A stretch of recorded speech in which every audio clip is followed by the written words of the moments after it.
you today for Stocks and Stacks number 14. We're actually going to be doing the Nvidia earnings call live right here exclusively on the Rich TV Live podcast.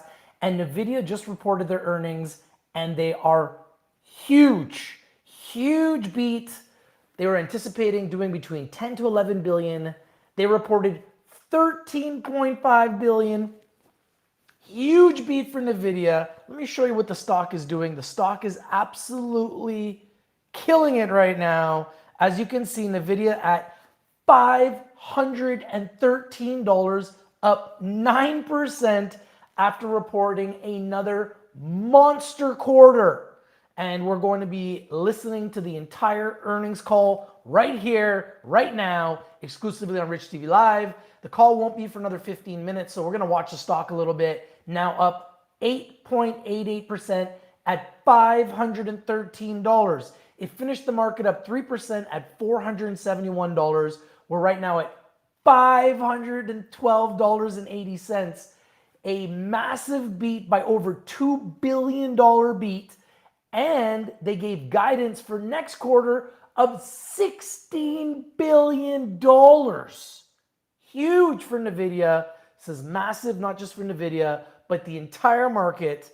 And the entire market was looking for these numbers, waiting for these numbers. The entire market needed these numbers for Nvidia to absolutely explode, to be a massive catalyst for the market. I predict that the market goes big green tomorrow on these numbers. We'll see what happens, but a huge earnings beat for Nvidia, and we're about to live stream their entire earnings call right here, right now, exclusively on Rich TV Live.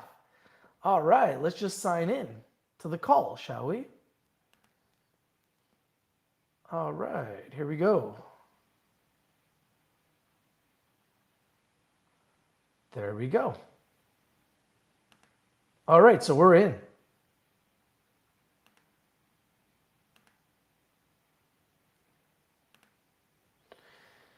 Okay, so this is the earnings call. It will be live in 14 minutes. So in the meantime, if anyone has any questions, please put it in the chat. I'll do my best to answer your questions.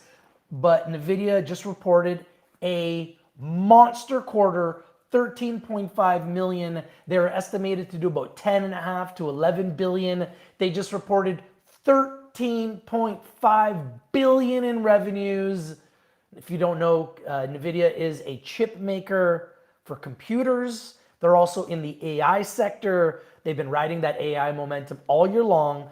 And now Nvidia is also known for gaming. So gaming, CPUs, chip maker, and AI. And clearly people are buying these chips because they are selling $13.5 billion in the quarter alone in chips. So huge revenues for Nvidia, and we're about to hear their earnings call any moment.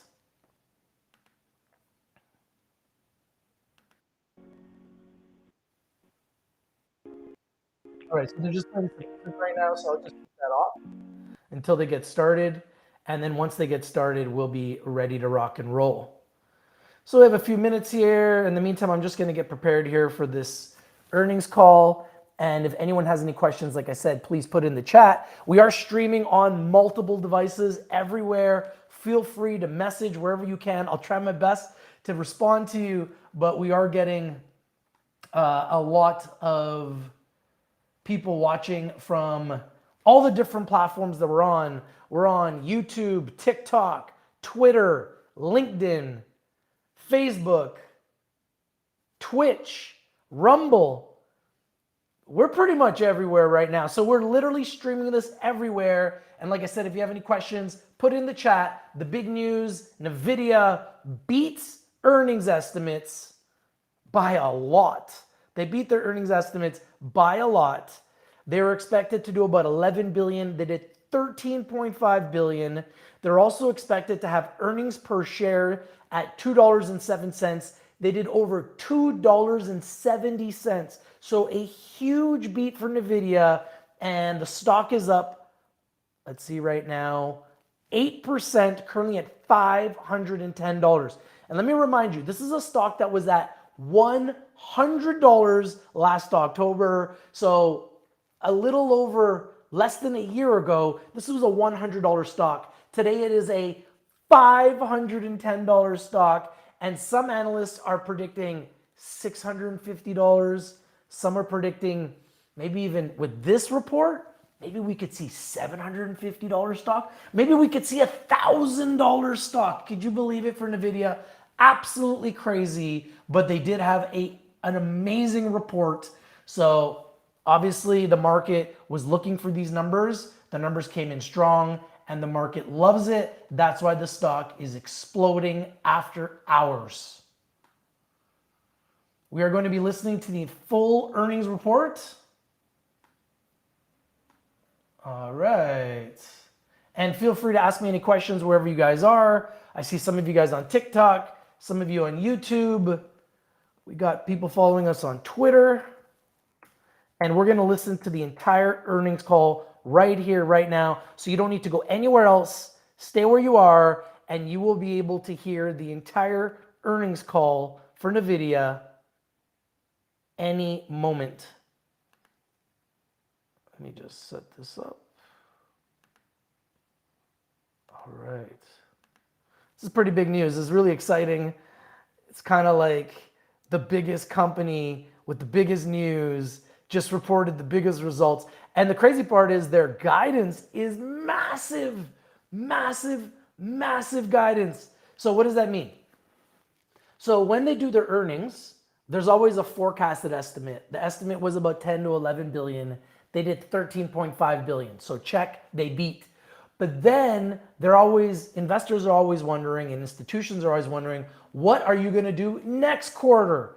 They're projecting next quarter to do $16 billion, which means their revenue is growing like this. It's astronomical revenue growth.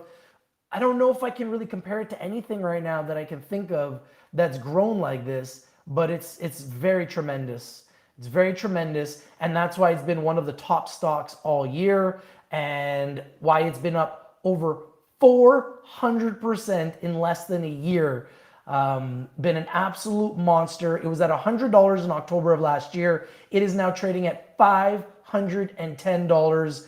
An absolute monster. Nvidia, and wow, what an absolute beast Nvidia has become. An absolute beast. And we're about to hear their full earnings call in about 8 minutes. So don't go anywhere. Don't touch that dial. You'll be able to hear the entire earnings call right here, right now, exclusively on Rich TV Live. All right.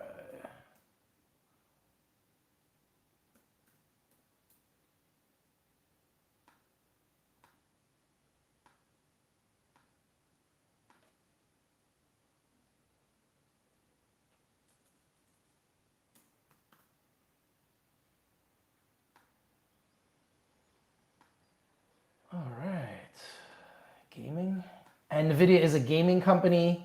It's now in AI, and it's a chip maker. It's really a chip maker. And I didn't even know this, but Nvidia's been around since 1993. So this is a company that's not a brand new company. This is a company that's been around for 30 years. So clearly they have figured something out, and they are making the most of the momentum that they have created over the last year. Like I said, you could have bought this stock for $100 in October of last year. Now it is trading at $510, making it one of the greatest. I would say it's probably the greatest. Yeah, I'd say it's the #1 large cap stock of 2023. It's been the top large cap stock of 2023. I don't think anybody can really argue that just based as far as results. We are up now on Nvidia from $100 to where it's trading today at $510, 400% in what, 10 months on Nvidia? That is astronomical for a large cap stock. And only Nvidia that I can think of has been able to perform at that level.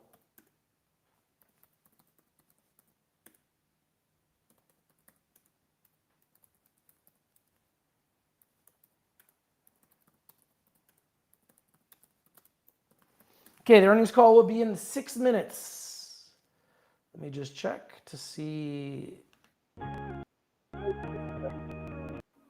So we'll just keep the music off until the earnings call starts, and it should start in 6 minutes.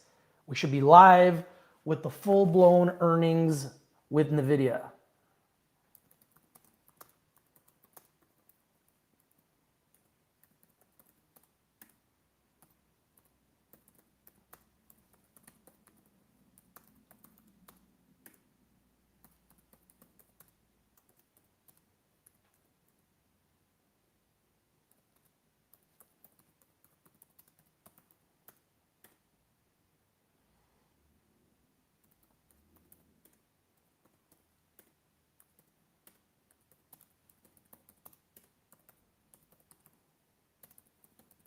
So people ask, like, what is Nvidia? What sectors are they in? So they're in AI, they're in gaming, and they're a chip maker. They're clearly the global leader in chip making for CPUs, computers, and they have this year really rode the momentum of AI, artificial intelligence, and been one of the biggest, most successful companies of the year so far.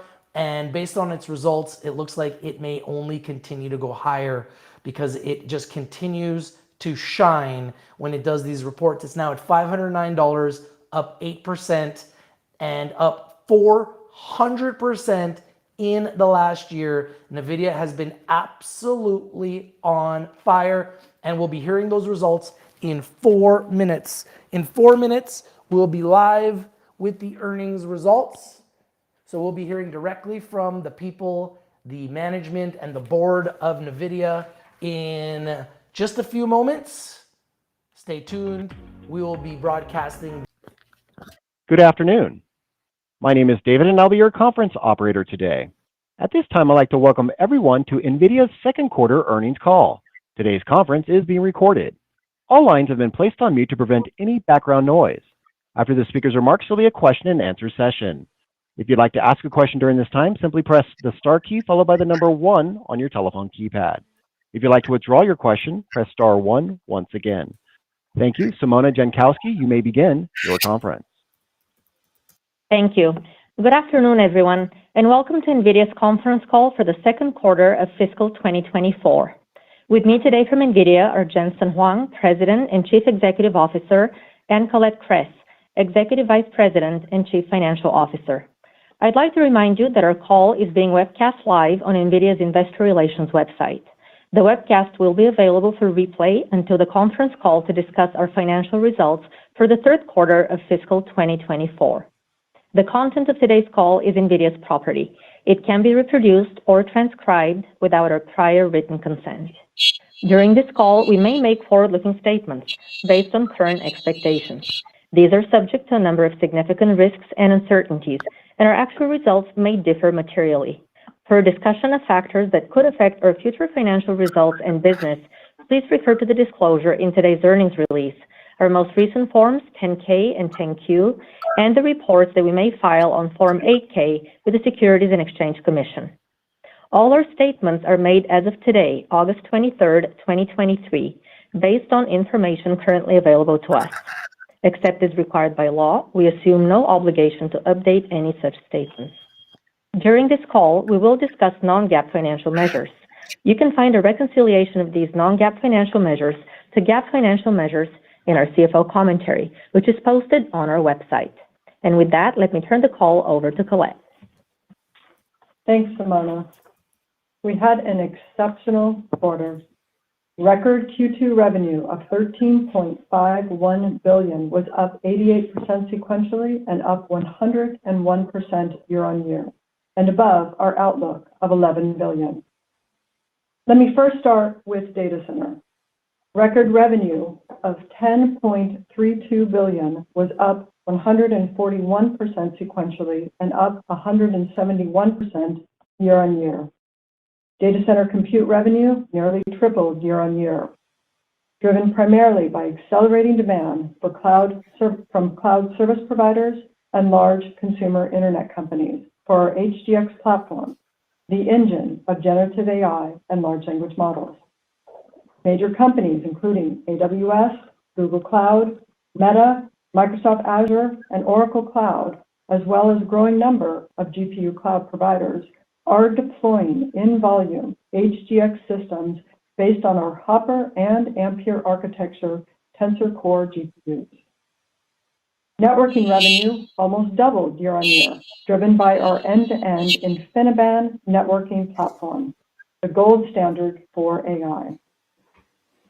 There is tremendous demand for NVIDIA accelerated computing and AI platforms.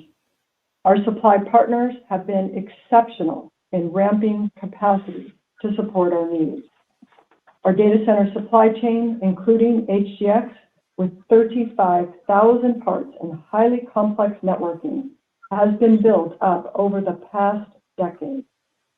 We have also developed and qualified additional capacity and suppliers for key steps in the manufacturing process, such as CoWoS packaging.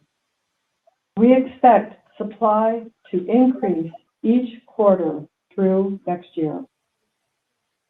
By geography, data center growth was strongest in the U.S. as customers direct their capital investments to AI and accelerated computing. China demand was within the historical range of 20 to 25% of our data center revenue, including compute and networking solutions.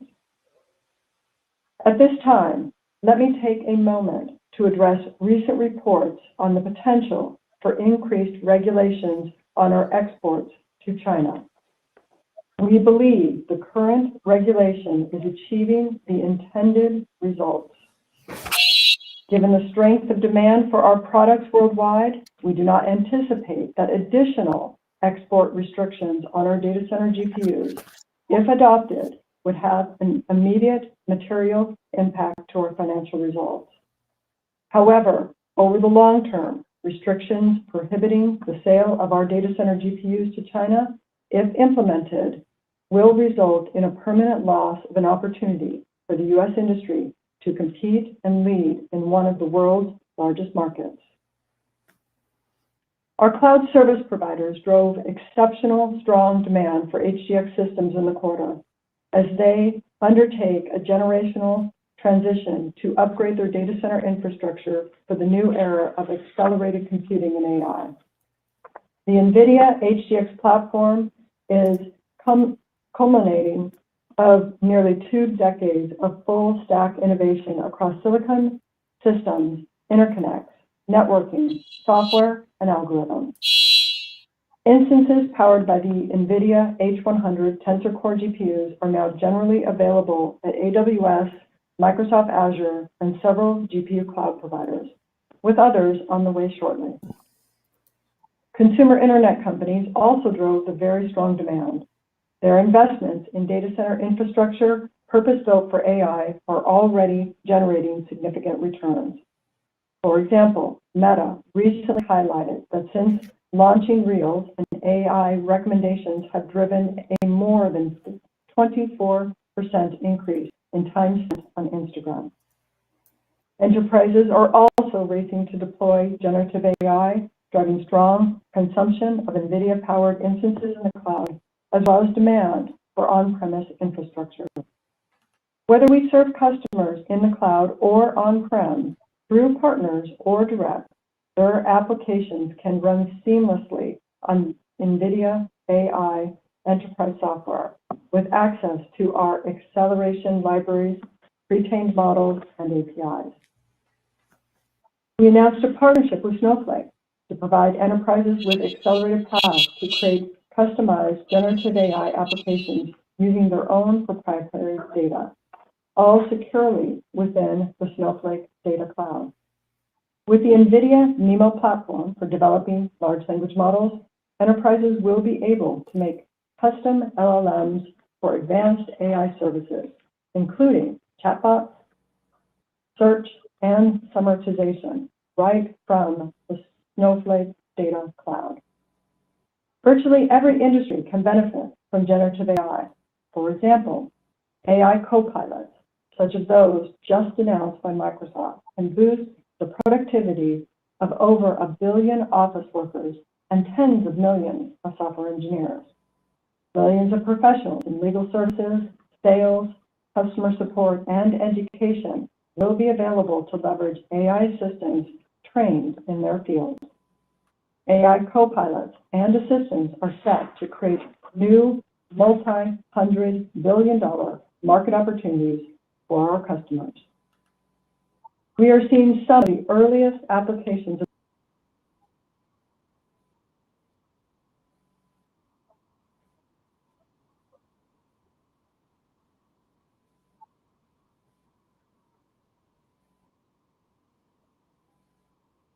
artists and designers to integrate generative AI into 3D content creation. WPP designers can create images from text prompts while responsibly trained generative AI tools and content from NVIDIA partners such as Adobe and Getty Images, using NVIDIA Picasso, a foundry for custom generative AI models for visual design. Visual content provider Shutterstock is also using NVIDIA Picasso to build tools and services that enable users to create 3D scene backgrounds with the help of generative AI. We partnered with ServiceNow and Accenture to launch the AI Lighthouse program, fast-tracking the development of enterprise AI capabilities. AI Lighthouse unites the ServiceNow Enterprise Automation Platform and engine with NVIDIA Accelerated Computing and with Accenture Consulting and Deployment Services. We are collaborating also with Hugging Face to simplify the creation of new and custom AI models for enterprises. Hugging Face will offer a new service for enterprises to train and tune advanced AI models powered by NVIDIA DGX Cloud. And just yesterday, VMware and NVIDIA announced a major new enterprise offering called VMware Private AI Foundation with NVIDIA, a fully integrated platform featuring AI software and accelerated computing from NVIDIA with multi-cloud software for enterprises running VMware. VMware's hundreds of thousands of enterprise customers will have access to the infrastructure, AI, and cloud management software needed to customize models and run generative AI applications, such as intelligent chatbots, assistants, search, and summarization. We also announced new NVIDIA AI Enterprise Ready servers, featuring the new NVIDIA L40S GPU, built for the industry standard data center server ecosystem, and BlueField-3 DPU data center infrastructure processor. L40S is not limited by CoWoS supply and is shipping to the world's leading server system makers. L40S is a universal data center processor designed for high-volume data center scaling out to accelerate the most compute-intensive applications, including AI training and inferencing, 3D design and visualization, video processing, and NVIDIA Omniverse industrial digitalization. NVIDIA AI Enterprise Ready servers are fully optimized for VMware Cloud Foundation and Private AI Foundation. Nearly 100 configurations of NVIDIA AI Enterprise Ready servers will soon be available from the world's leading enterprise IT computing companies, including Dell, HPE, and Lenovo. The GH200 Grace Hopper Superchip, which combines our ARM-based Grace CPU with Hopper GPU, entered full production and will be available this quarter in OEM servers. It is also shipping to multiple supercomputing customers, including Los Alamos National Lab and the Swiss National Computing Center. And NVIDIA and SoftBank are collaborating on a platform based on GH200 for generative AI and 5G, 6G applications. The second generation version of our Grace Hopper Superchip with the latest HBM3E memory will be available in Q2 of calendar 2024. We announced the DGX GH200, a new class of large memory AI supercomputer for giant AI language models recommender systems, and data analytics.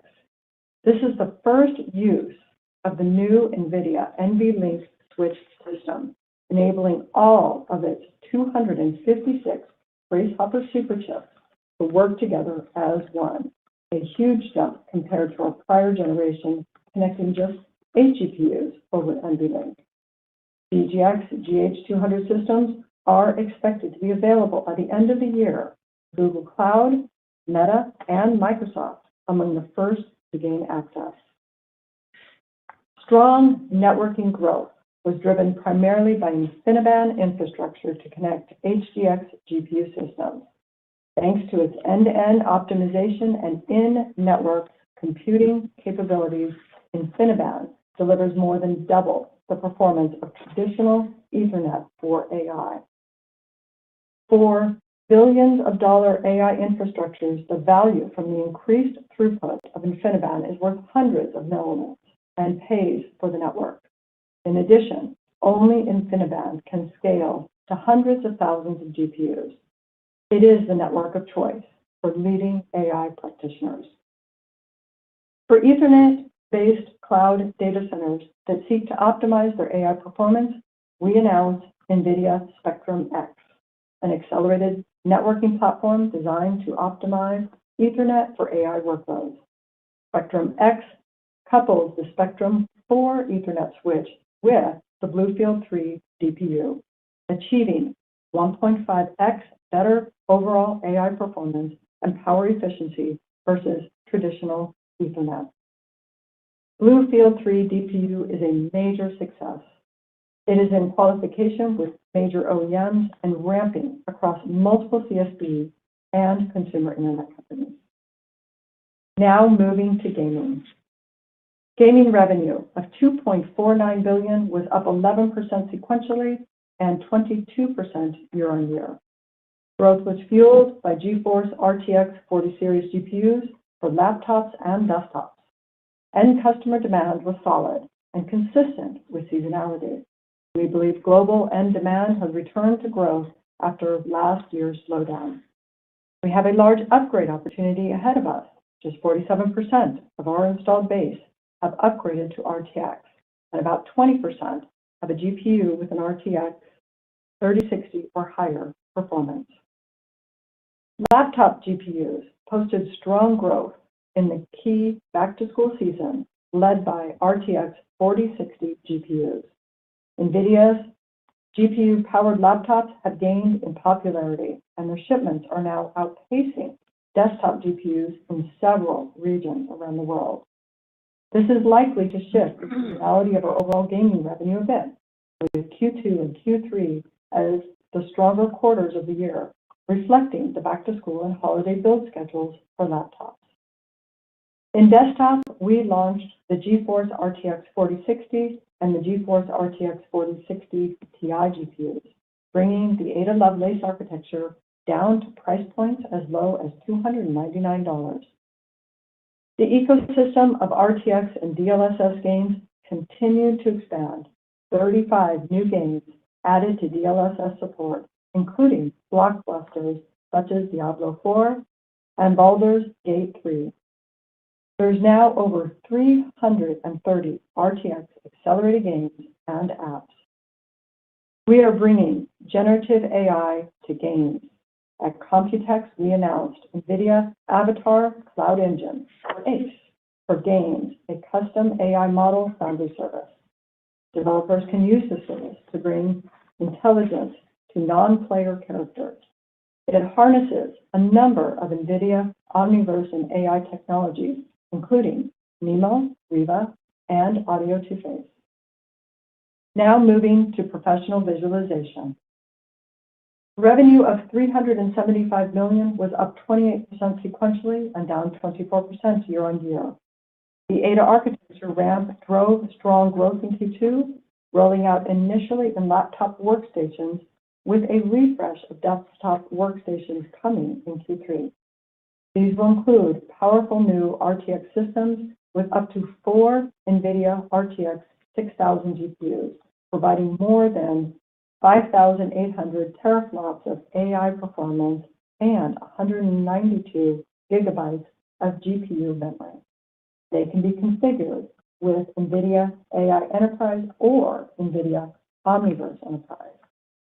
We also announced 3 new desktop workstation GPUs based on the Ada generation: the NVIDIA RTX 5000, 4500, and 4000, offering up to 2x the RT core throughput and up to 2x faster AI training performance compared to the previous generation. In addition to traditional workloads such as 3D design and content creation, new workloads in generative AI, large language model development, and data science are expanding the opportunity in pro visualization for our RTX technology. One of the key themes in Jensen's keynote at SIGGRAPH earlier this month was the convergence of graphics and AI. This is where NVIDIA Omniverse is positioned. Omniverse is OpenUSD's native platform. OpenUSD is a universal interchange that is quickly becoming the standard for the 3D world, much like HTML is the universal language for the 2D internet. Together, Adobe, Apple, Autodesk, Pixar, and NVIDIA form the Alliance for OpenUSD. Our mission is to accelerate OpenUSD development and adoption. We announced new and upcoming Omniverse Cloud APIs, including RunUSD and ChatUSD, to bring generative AI to OpenUSD.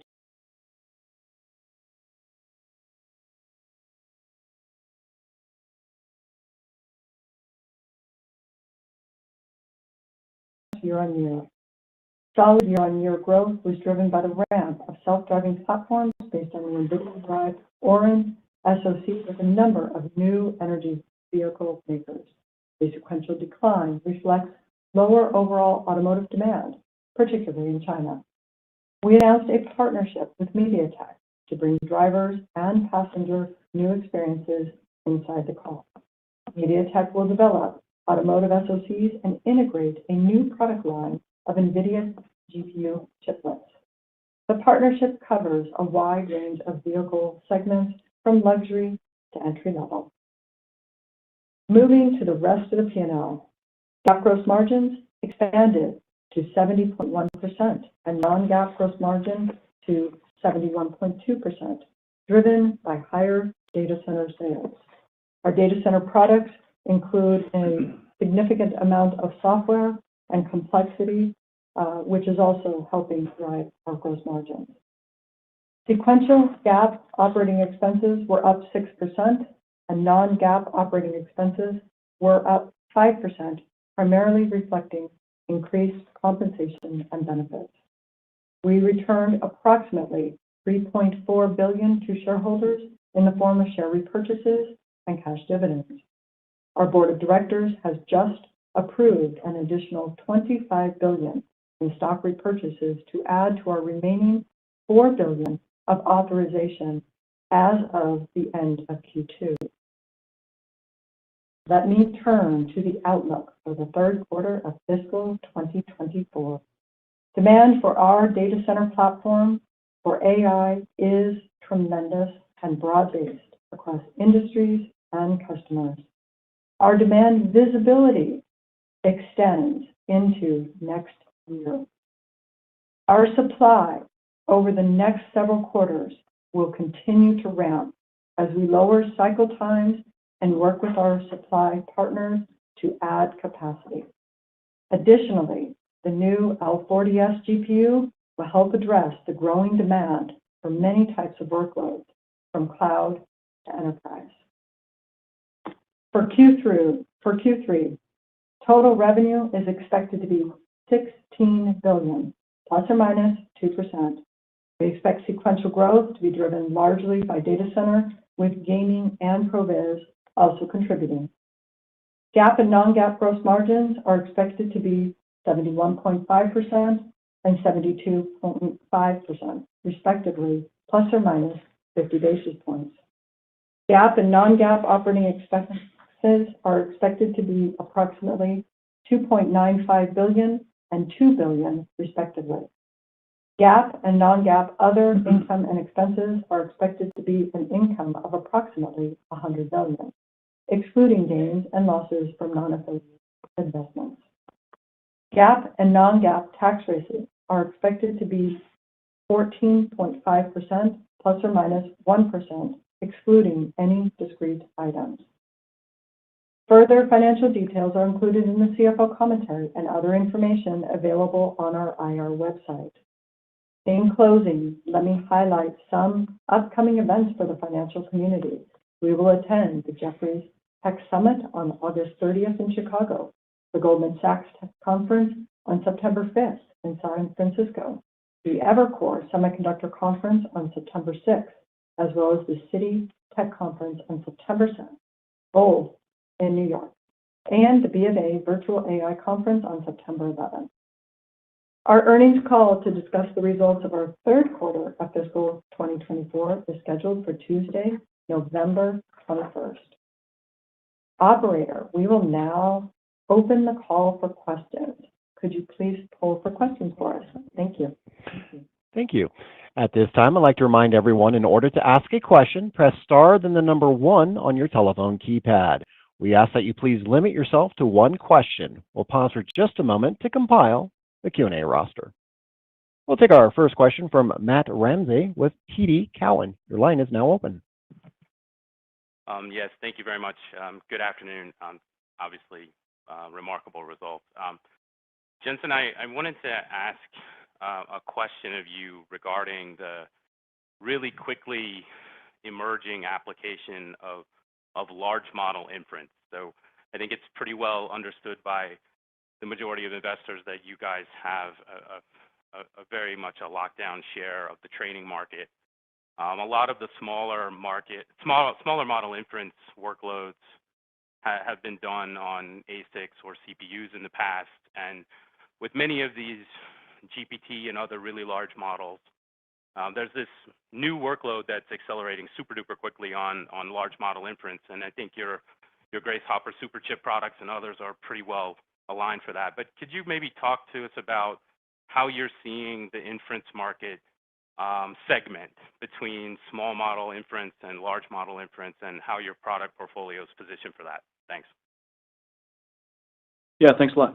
So let's take a quick step back. These large language models are pretty phenomenal. It does several things, of course. It has the ability to understand unstructured language, but at its core, what it has learned is the structure of human language, and it has encoded or within it, compressed within it, a large amount of human knowledge that it has learned by the corpuses that it studied. What happens is you create these large language models, and you create as large as you can, and then you derive from it smaller versions of the model, essentially teacher-student models. It's a process called distillation. And so when you see these smaller models, it's very likely the case that they were derived from or distilled from or learned from larger models. Just as you have professors and teachers and students and so on and so forth. And you're going to see this going forward. And so you start from a very large model, and it has a large amount of generality and generalization and what's called zero-shot capability. And so for a lot of applications and questions or skills that you haven't trained it specifically on, these large language models miraculously has the capability to perform them. That's what makes it so magical. On the other hand, you would like to have these capabilities in all kinds of computing devices, and so what you do is you distill them down. These smaller models might have excellent capabilities in a particular skill, but they don't generalize as well. They don't have what is called as good zero-shot capabilities. And so they all have their own unique capabilities, but you start from very large models. Okay, next we'll go to Vivek Arya with BofA Securities. Your line is now open. Thank you. Just had a quick clarification on a question. Colette, if you could please clarify how much incremental supply do you expect to come online in the next year? You think it's up, 20, 30, 40, 50%. So just any sense of how much supply, because you said it's growing every quarter. And then, Jensen, the question for you is, when we look at the overall hyperscaler spending, that pie is not really growing that much.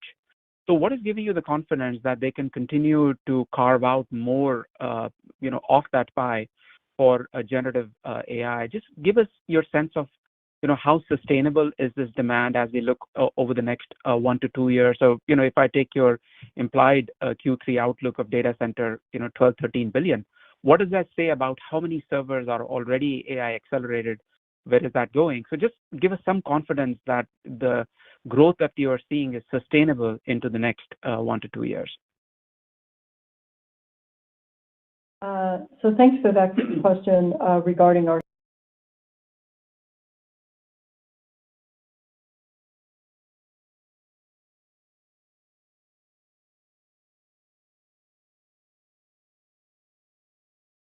that's not something that we have here. It is a work across so many different suppliers, so many different parts of building an HDX and many of our other new products that are coming to market. But we are very pleased with both the support that we have with our suppliers and the long time that we have spent with them improving this supply. The world has something along the lines of about $1 trillion worth of data centers installed in the cloud and enterprise and otherwise. And that $1 trillion of data centers is in the process of transitioning into accelerated computing and generative AI. We're seeing two simultaneous platform shifts at the same time.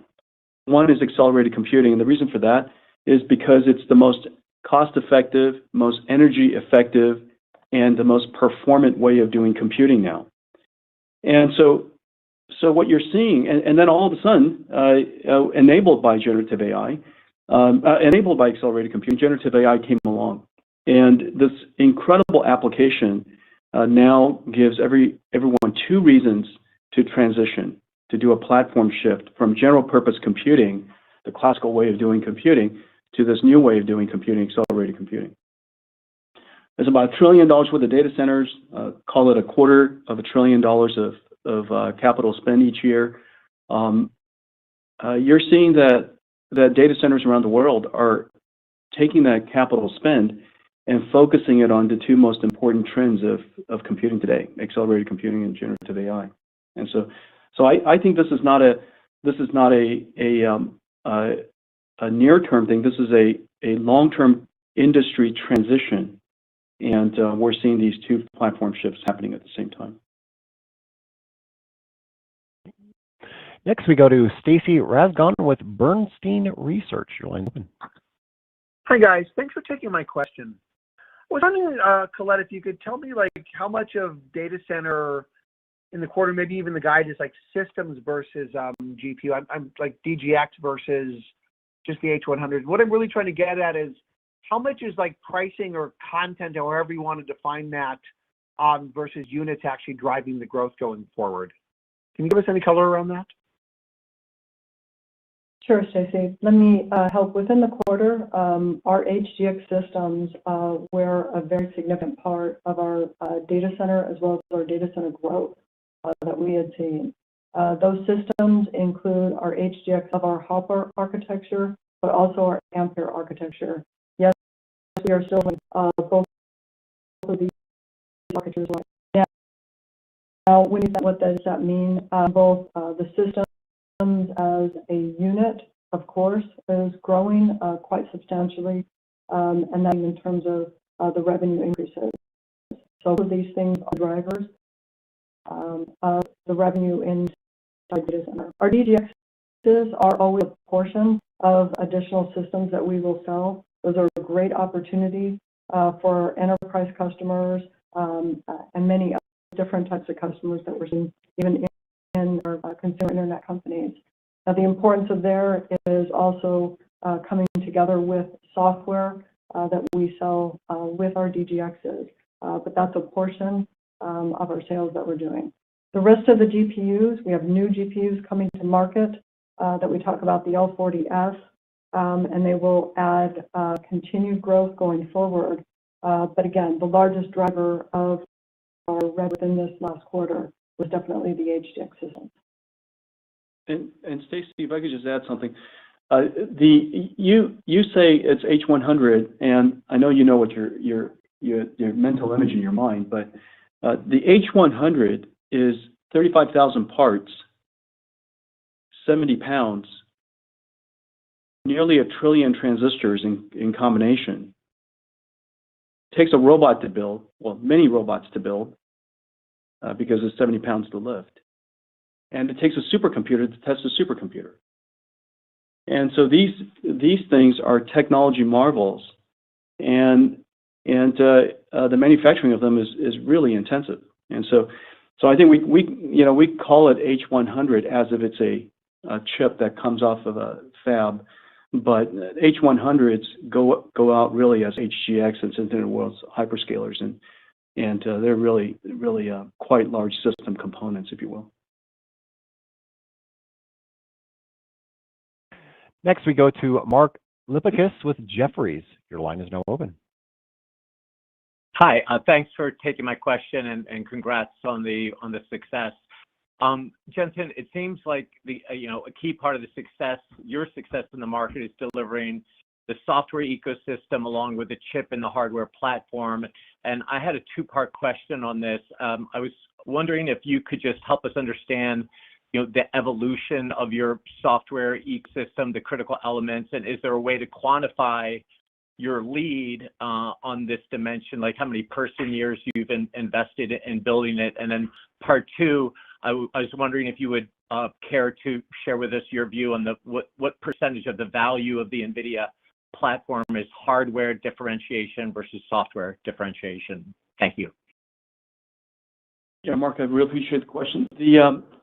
Let me see if I could use some metrics. So we have a runtime, it's called NVIDIA AI Enterprise. This is one part of our software stack, and this is if you will, the runtime that just about every company uses for the end-to-end of machine learning, from data processing, the training of any model that you like to do on any framework you like to do, the inference, and the deployment.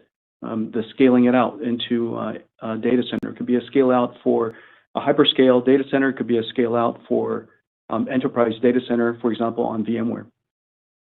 You could do this on any of our GPUs. We have hundreds of millions of GPUs in the field and millions of GPUs in the cloud, in just about every single cloud.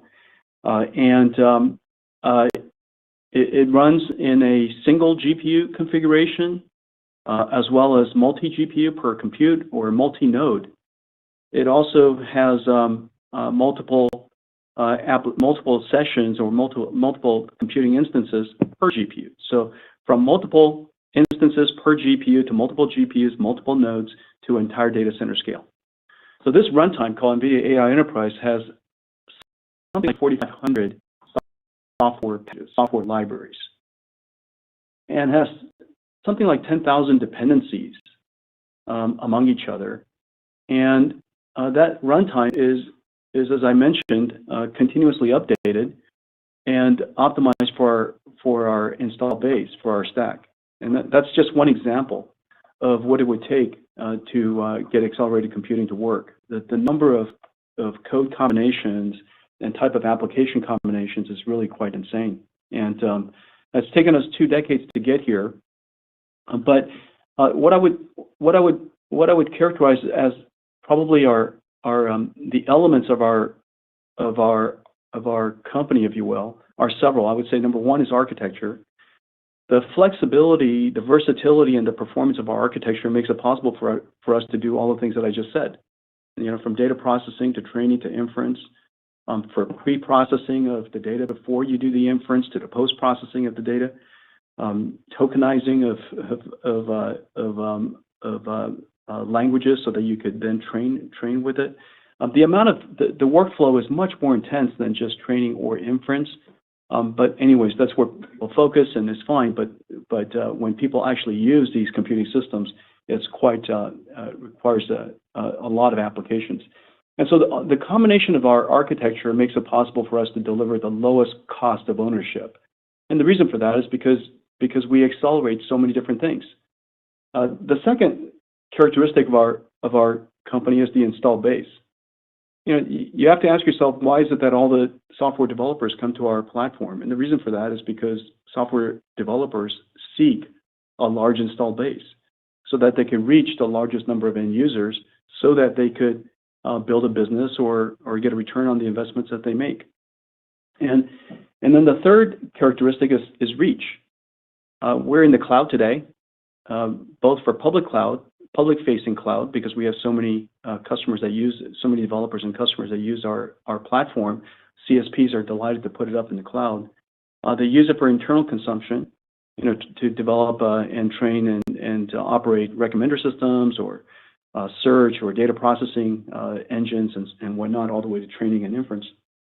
And so we're in the cloud, we're in enterprise. Yesterday we had a very big announcement. It's really worthwhile to take a look at that. VMware is the operating system of the world's enterprise, and we've been working together for several years now, and we're going to bring together we're going to bring generative AI to the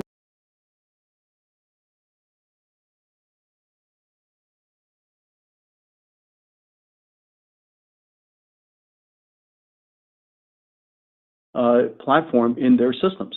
And so we have a very broad distribution from all of the world's OEMs and ODMs and so on and so forth because of our reach. And then lastly, because of our scale and velocity. We were able to sustain this really complex stack of software and hardware and networking and compute and across all of these different usage models and different computing environments. And we're able to do all this while accelerating the velocity of our engineering. It seems like we're introducing a new architecture every 2 years. Now we're introducing a new architecture, new product just about every 6 months. And so these properties make it possible for the ecosystem to build their company and their business on top of us. And so those in combination makes it special.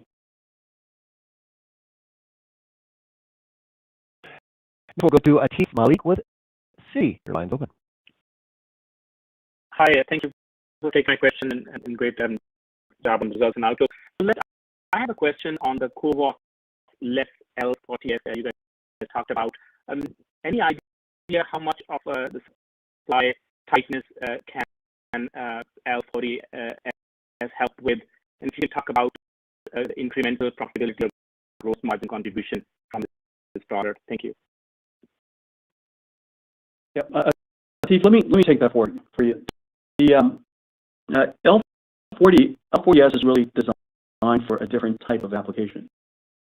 H100 is designed for large-scale language models and processing just very large models and a great deal of data.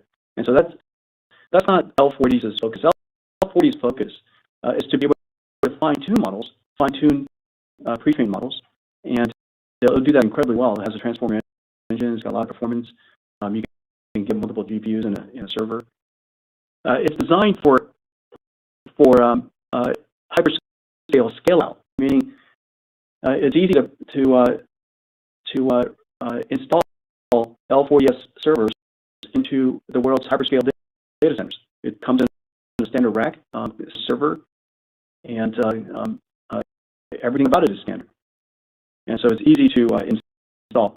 L40S also is, with the software stack around it, and along with Bluefield 3, and all the work that we did with VMware and the work that we did with Snowflakes and ServiceNow and so many other enterprise partners, L40S is designed for the world's enterprise IT systems. And that's the reason why HP, Dell, and Lenovo and some 20 other system makers building about 100 different configurations of enterprise servers are going to work with us to take generative AI to the world's enterprise. And so L40S is really designed for a different type of scale up, if you will. It's of course large language models. It's of course generative AI, but it's a different use case.